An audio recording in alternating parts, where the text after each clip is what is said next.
कहना चाहता हूँ, अन्य राज्यों में सत्र पर्याप्त दिनों तक चलता है।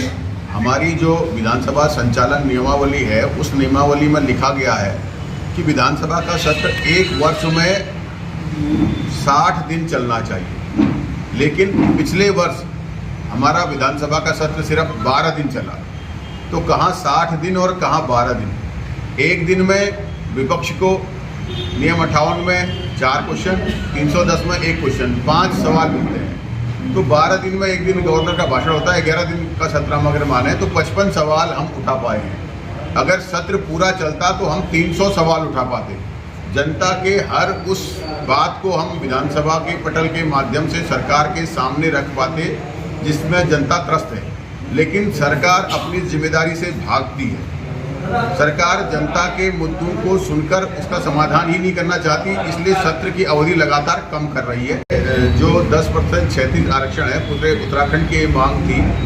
पक्ष विपक्ष पूरा सदन एक होकर ये कह रहा था कि इस विधेयक को लाया जाए, और मैं इसके लिए बधाई भी देता हूँ सरकार को कि ये विधेयक लेकर आई। लेकिन इसे आप लापरवाही समझिए या अधिकारियों की मानसिकता जो उत्तराखंड के प्रति इसमें दिखाई देती है।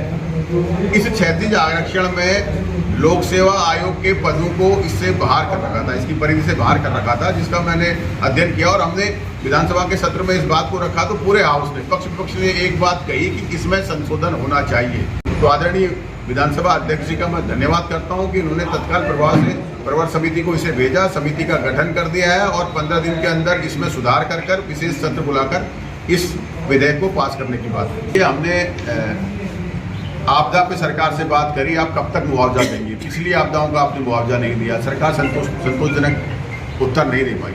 हमने अतिक्रमण पर बात करी कि आप प्रदेश में बुलडोजर चला रहे हैं, जो वर्षों से 4 पीढ़ियों से लोग रह रहे हैं, जिनका व्यापार है उसे आप उजाड़ रहे हैं। या तो वो अति आवश्यक हो तो उनके पुनर्वास की व्यवस्था होनी चाहिए, उसके बाद अतिक्रमण की बात होनी चाहिए। हमने सरकार से ये कहा कि आप क्या राज्य के आउटसोर्स की एजेंसियों में जो C और D ग्रुप की भर्तियां हैं उनमें राज्य का स्थायी निवासी होना कंपलसरी करेंगे।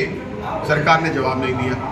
हमने कहा क्या पुलिस की जो भर्ती हुई है उसमें जो 250 वेटिंग है उसे आप निकालेंगे। सरकार ने संतोषजनक जवाब नहीं दिया।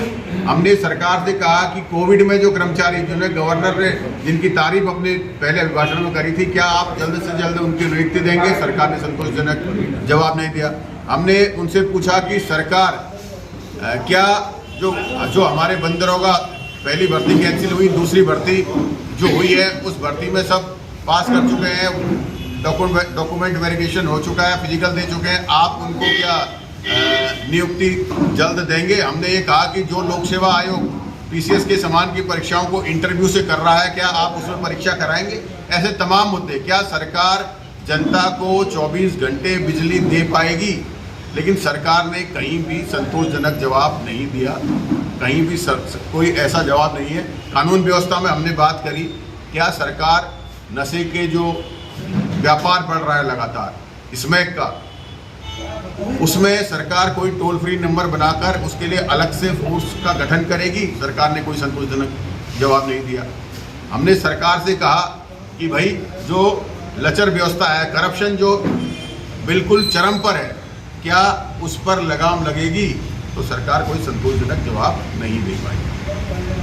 बागेश्वर चुनाव में सरकार ने सत्ता का दुरुपयोग किया है। मैं कहना चाहता हूं 5 तारीख बागेश्वर का चुनाव और सरकार ने विधानसभा का सत्र चलाया। उस सत्र का जो हमारा शोक संवेदना थी उसको लाइव किया। तो सरकार पूरी ओर से विधानसभा तक को जो है चुनाव में लाइव करके प्रसारित कर रही थी। वहाँ हमारे लोगों पे मुकदमा लिखना, मारपीट करना, किसी का सर फोड़ देना, गाड़ियों को सीज करना, साफ साफ सरकार ने सत्ता का दुरुपयोग किया। लेकिन तब भी बागेश्वर की जनता ने कांग्रेस को जितने मत दिए हैं, जितने कम अंतर से कांग्रेस वहाँ पर जो है चुनाव लड़ी है, अंतर कम रहा। उससे स्पष्ट पता चलता है कि उत्तराखंड की जनता भारतीय जनता पार्टी के जन विरोधी फैसलों से के खिलाफ है और वो जल्द इस सरकार को उखाड़ने का लोकसभा चुनाव में बिल्कुल काम आएगी। लोगों को उत्साह है और जनता का मन कांग्रेस की